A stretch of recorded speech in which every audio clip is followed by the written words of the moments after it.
Hey guys, welcome back to Craftsmanship. My name's Dustin, and today in the shop I'm really excited. I'm going to be putting together a general use toolbox for under $100, and then I'm going to give it away to a new maker. Now this is all part of the Toolbox 100 challenge, and we want to challenge you guys out there, other content creators, other YouTube channels, and then just people on social media, people who are making things and who love crafting and making, to get a toolbox, fill it with tools, try to stay under $100, and give it away to a new maker. Maybe you want to give a tool from your own collection. You could give one or two, but the idea is really we want you to go out, show where you find cool things, find those cool things, get excited about finding tools. Now, if you're watching and you're a new maker or you're getting into a new hobby, you can make this toolbox and you don't have to give it away. But we would love still to see where you're getting your tools from. So hashtag us, or if you're watching this video and you're using inspiration for what I'm doing for your toolbox, let us know that what you're putting in there. Or if you watch another content creator or another social media and you find something that they do but you really like, then tag them. Maybe down the line, about a year or two, you're really confident about your toolbox, and then you could have the challenge as well. Build a toolbox and give it to a new maker after you. So all that being said, let's get started. I'm going to show you what I have in my toolbox. Now this is a beautiful red metal toolbox that we found at a flea market. Now I picked this one up and I actually paid $50, but it was full of tools. And so I averaged it out. There was probably about 40 tools in the toolbox with little bits and pieces here and there. So let's say the toolbox was $5, and if we divide everything up evenly, it puts each thing at about $1.12 or something like that. But we're going to say the toolbox was $5. But a beautiful red toolbox, just classic look, has these really great corners, a nice single latch, and then on the inside it has a single shelf with a handle, which is really important because then you can lift it up, take this out, and then a nice empty cavity on the inside. All right, so the first thing from my toolbox, and I'm going to go in order of the list that I made, is an Allen wrench set. I got to find everything in the right order. There we go. So an Allen wrench set. So Allen keys are really important. They're a really common household appliance adjustment. So this is a good, simple set. I paid $5 for this, so it's a little bit steep. This is a Eklund Tools number 91, and I was looking for this one specifically. I really like this type of Allen wrench set.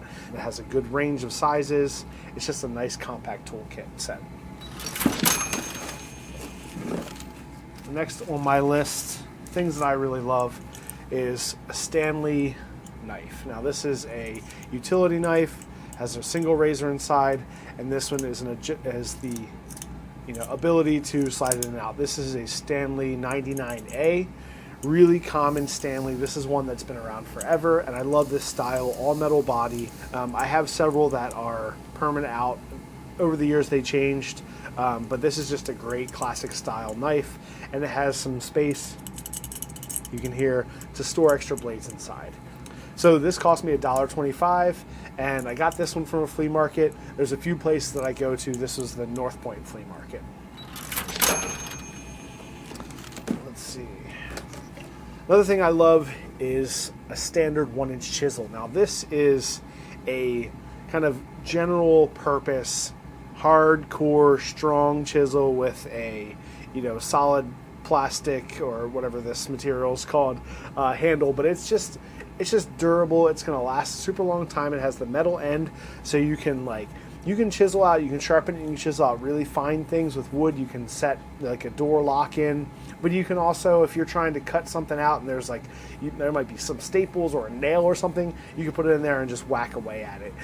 This one I also found at the North Point Flea Market. I think I found a couple of these versions. This one's nice because it still has the Stanley logo on it, and sometimes you just want to see that cool old tool, and you want to see those logos.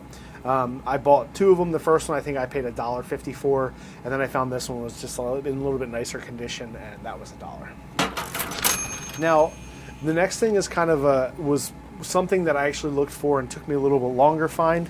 But it was really important that I found this one specifically, and that is the Estwing hammer. Now, This hammer is just one of those hammers that is an iconic hammer. It's all metal, so you're not going to break off the head from a handle. You're not have to rehandle it. This one will last you a lifetime. And this one is probably from the 70s. It's got this dark blue handle, says Estwing. You know, it's in good shape. Sometimes you'll find them and the heads will be a little bit bent. That's just because people use them. But it's a great carpenter shape. You know, the claws come out pretty straight, a nice big head. I mean, you can crank on stuff, you can pull nails out, you can hammer with this all day long, and it will work perfectly. Now, the more you get into using hammers, you might want to use something that's a little bit more soft in the hand. So a wooden handle is a little bit softer to use. And this, I searched a whole bunch. I walked up and down a bunch of aisles, was about to walk away from the place that I was looking, and the very last booth in the very last aisle of an outdoor flea market that I was at, saw a random bucket, went over, checked inside the bucket, and I saw this handle sticking up. And I knew that was the one I wanted, and I was looking for this one specifically. So, blue-handled S-Wing hammer. I don't know the weight of this one off the top of my head, but it's kind of the general size, maybe like an 18 ounce. I paid $2 for this S-Wing hammer. So I've seen them all over the place. I've seen them for more expensive, but great deal, $2. Just had to take a little bit longer to find it. Get these out here. This is something everyone should have in a toolbox. These are a pair of vice grips. Vice grips are the all-purpose holding tool. If you need to crank on a nut or something and get it out, or you have a bolt that you're trying to pull out, or if you're trying to hold on to something really tight so you can bend something else, vice grips are irreplaceable. So this is a great medium size. This is from the Peterson company. So this is like this is actually the original vice grip company. It says vice grips on it. There are lots of knockoffs of these, all different brands. This design has been used all over the place, but the vice grip, if you have ones that actually say vice grip on them, they're the original. What did I pay? I paid $4 for these vice grips. Same thing, everything that I'm showing you right now all came from flea markets and and antique stores, things like that. Different vendors, different places, but these are all places that I knew I wanted to find vintage tools, so I was looking at places like that to find them. There's lots of places you could find these. You can go on to, you can go on Amazon and you buy all these things new, but if you want to find a nice vintage tool for a good price, go to a flea market, go to an antique store. You're usually going to find good prices there. All right, this next piece, this is something I was also looking for. This is a pair of needle nose pliers. I only have needle nose pliers in here as opposed to regular pliers because these are one of those tools that are really important to grabbing small things. If you want to kind of reach into something and grab something smaller, this is a good pair. Now I like this size, and I like an all metal pair of pliers, and just the shape is really nice. This is another vintage one. Let's say K. Bauer and Company, made in USA. So kind of really nice design. Like I said, there are hundreds of companies that make needle nose pliers, all in different variety of quality. These are really nice, and also they have a wire cutter. So at the bottom of the needle nose pliers in the hole, you have a wire cutter. That's a hard wire cutter, and this one is in really good shape. I was looking for a pair that was maybe a little bit bigger than this, but I like this size, I like the shape, and I paid $3 for these, so you can't beat that. So we'll do that. Now another pair of pliers that I think are really important, other than vice grips, are a pair of channel locks. Channel locks give you the ability to grip onto something small, and then you can adjust them and move them to grip onto something bigger. And they have, it says 5 sizes. This is a really beautiful pair of channel locks, and this actually came in the toolbox. So I'm going to call this one $1.12, because like I said, if I divided all the tools that came in the toolbox up, the toolbox is about $5 or so. Put everything else to about $1.12 each. But channel locks, this is from Utica Tool Company in Utica, New York. Patent applied for, so this is a really old pair, and they're in beautiful condition. So for $1.12, it came in the toolbox. You can't beat that for a pair of channel locks.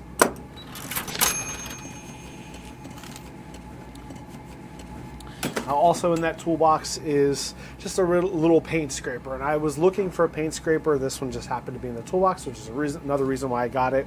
This is a Red Devil number 430, but just a plastic handled scraper. It's kind of flexible. This just gives you the ability to scrape paint off of something, or if you have something on glass, or you need to get into something and scrape. Just a small paint scraper is a really handy tool and a good thing to have in your toolbox. All right. Sliding T-bevel. Now this also came in the toolbox. This one is it's just a simple one. I'm not exactly sure what the maker is. Again, with things like this, T-bevels, I usually look for really nice ones. Like the old Stanleys come with a beautiful rosewood handle and brass fittings, but they all do the same thing. This one's kind of fun. It's got a plastic handle with kind of some decoration on it. But a sliding T-bevel gives you the ability to mark an angle and then repeat it. So say you wanted to do a 45-degree angle on something, you could do your angle, you can lock it in place, and you can repeat that angle and draw it into whatever you want.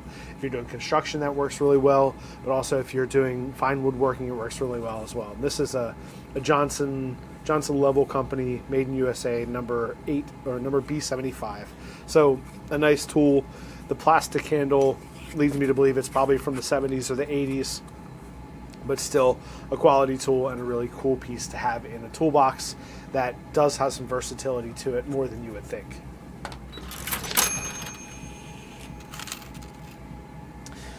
And the last piece that I'm putting into this toolbox that came from the original $50 toolbox, so another $1.12 tool, is just a little ice pick. Now this is not really an ice pick, it's a bent pick tool, but having something that has a real fine point on it that you can scrape something out or pick something out is really important.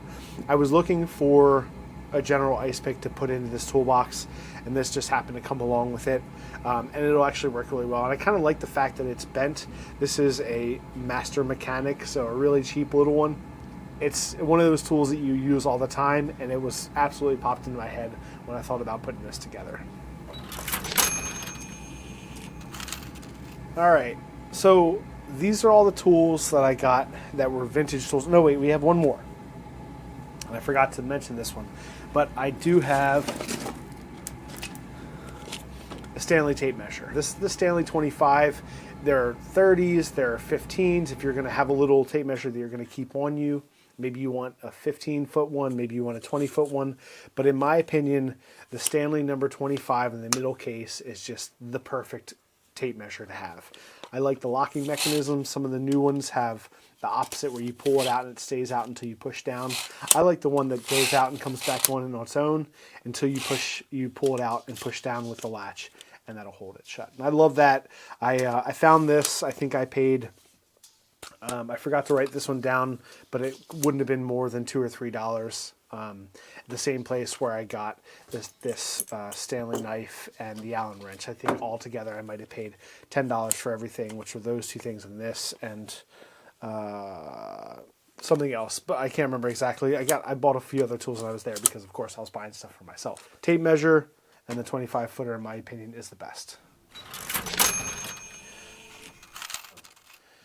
I'm going to get into showing you the things that I got from Harbor Freight. Now, a lot of people don't like Harbor Freight because the tools aren't very high quality. And I agree, there are a lot of things from Harbor Freight that aren't high quality, but Harbor Freight has a lot of things that are perfectly fine and would last you forever. So I kind of picked out the things that I thought were important, that were good to have new, that necessarily weren't any better vintage to new, in my opinion, for a general use toolbox. So the first thing that I have in that is a speed square. A speed square is really important anytime you're doing any type of framing, any type of general construction, anything around the house where you need to cut, a 90-degree angle or a 45-degree angle, or you need to set up a bunch of cuts and you want to cut your lines. A speed square works really well. This was $2.99, so $3 new. And it's the one I always reach for the best. It fits into my belt really nicely when I'm working around using my tool belt. The next thing I got from Harbor Freight is a soft face mallet. Now this is a two-sided soft face mallet. These are one of those tools that you can find at flea markets, but the faces are messed up. They're designed to be soft. They're designed to be like to kind of break and to get soft, because when you're hitting things that you don't want to mar, something that's metal that you don't want to mess up, or wood that you don't want to mess up, using a soft face mallet is really good. And it's just something that I think is worth it to buy a new one. You can also buy replacement faces. These unscrew and come off, so you can buy replacement faces for them. This hammer was one of the more expensive things. Actually, might have been the most expensive thing that I paid for, and this was $6, $5.99. So, soft face mallet, and that gives you two soft faces. Next in line is a pair of safety glasses. The next thing I have is a little torpedo level. So if you're hanging anything, any pictures in your house, a level is really important. Also, if you are framing up a door and you want to make sure something's level, the bigger levels are good, and they all have a use. But a nice little torpedo level is really nice. This one has a magnet on it. You never really know about levels if they are really accurate, because as they get older, if they fall and they bang around a little bit, these little vials can shift inside their housing. So that's why I think that it was kind of important to buy a new one. This level, the torpedo level, was only $2.50, $2.49. I think that's important to get a fresh one. I also got a set of utility blades. This was, I think, what did I pay for the utility blades? $1.99, so $2. This is 10 blades, and this goes into the, goes along with the utility knife. Another small thing that I got that I thought was kind of important that I use all the time is super glue. Now, there are lots of different types of fancy super glues, but this was just a little 3-pack of super glue, and let's see what I paid for the super glue. I don't see it on there. Check. I didn't write it down. Maybe I stole them. For the super glue, I paid $1.19.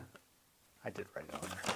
So a little 3 tubes of super glue. You can get the bigger ones. Usually they're $5 or $6. I always keep super glue around. I have super glue here in the shop. I have super glue upstairs. I have super glue in a lot of my bags. So a good little thing to have inside your general toolbox. Along those same lines, electrical tape. Can of WD-40. So one of the things we got is a little magnetic parts holder. Now this is something that I use all the time. I have them on my toolbox here. I have them out on my in the smithy, and anytime I'm working on a project where I'm taking things apart, where I have a lot of little bits of like screws and nuts and bolts, I'll use a little parts holder. This is magnetic, so it can stick onto the side of the toolbox, which usually I would leave this something like that on the side of the toolbox or inside the lid, and then when you have it, you put things in here and they will stay in place. So that way you don't pull a Christmas Story and knock all the bolts out into the snow and have to yell out fudge and get yelled at by your mom and dad and wash your mouth out with soap. So a little magnetic parts holder is really important to have. The last thing that I got from Harbor Freight is a ratchet set. Now, I was a little torn on buying a ratchet set from Harbor Freight. One of the things that we thought is really cool about this type of Toolbox 100 project is that it's not just a standard box. Now you can get a set of tools from Harbor Freight, from Home Depot, from all sorts of different places, and they'll have all the kind of everything in it that you would need. But it doesn't have the same type of excitement and fizz and majesty and vintage quality that these things have. But for a ratchet set, I could have put together a whole ratchet set, and I got some ratchet pieces in this toolbox when I bought it.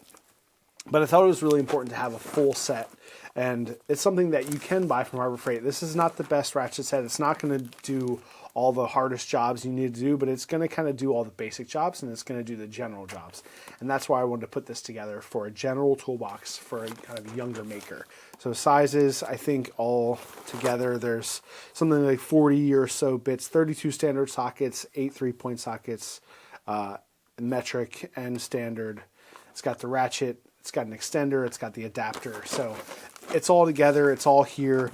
The full range of sizes you would have for general use are inside of this box. All right, the last tool that I bought, and this was one that I was really specific about, is what I call the 4-in-1 screwdriver.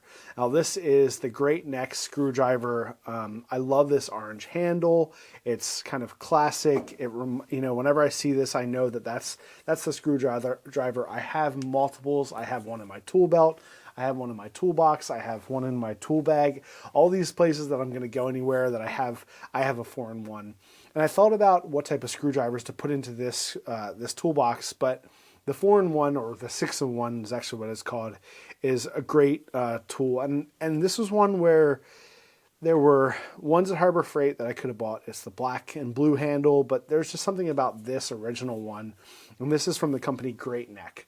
It's the one that I love. You see them all over the place. And I wanted to buy a vintage one, but every time I found a vintage one, they were missing parts of it. The great thing about this is that you have a Phillips head, you can pull it out, and then you have a flat head. Now these are two sizes of Phillips and flat on one side, but then you can pull the entire part out, flip it around, and on the opposite side you have a small Phillips head and a small flat head screwdriver. So you have 4 different screwdrivers, 2 Phillips head big and small, and 2 flat head big and small. They call it a 6-in-1 because you can also take these out and you can use the end of this to be a bit driver. So if you're screwing any like small bits that have those hex heads, and on either side they have a different size. So there's a big bit and a small bit hex head for a bit driver. But this is a great tool, and it's a really versatile all-in-one tool. And this was only $2.99, a new orange handled Great Neck 4-in-1 screwdriver. Now the last thing I have in the toolbox is the thing that's going to come from my collection. And like I said in the beginning, if you have something from your collection that you think is important, you can give that away. Now, the reason why I think this is important to give away from my collection is that I have a bunch of them and I find them all the time. And that is the Stanley 110 block plane. And this is a low angle block plane. I kind of figured out, what I would want in a plane. Do I want a Stanley number 4, a bigger plane, or do I want something small? This is nice because it's a low angle. If you have something like a door that's sticking, you can take a little bit of wood off. You have, picture frames, any small type of woodwork that you just need to take a little bit of wood off and you don't want to cut it off with a knife. A small plane is really handy to have. This is one that I have. You can see it behind me on the shelf. I've got a bunch of different Stanley number 4s and a bunch of Stanley 110s. I see them and I love them. This is probably one from the 70s or so. I have one up on the shelf that's an earlier one, and the tag on it said $8. So I probably paid $3 or $4 for this one. I don't know exactly how much it would have been, but it wouldn't have been any more than $5 because I find them and I like the look of them. This one is nice, has a clean handle on the front that's not cracked at all. The paint inside is this nice brown paint, and that's not cracked or worn off. And then it has a little Stanley sticker on it. So it's just in really good condition, and it's one of the tools that I want to pass on. I have a bunch. I want to pass one of my collection on to someone else. So the Stanley 110 low angle block plane, that's going to be the last thing that's going into the toolbox. All right, let's add up the total. We'll figure out the final price of the box. I think I'm gonna guess that I'm around between $60 and $70. That's what I'm thinking.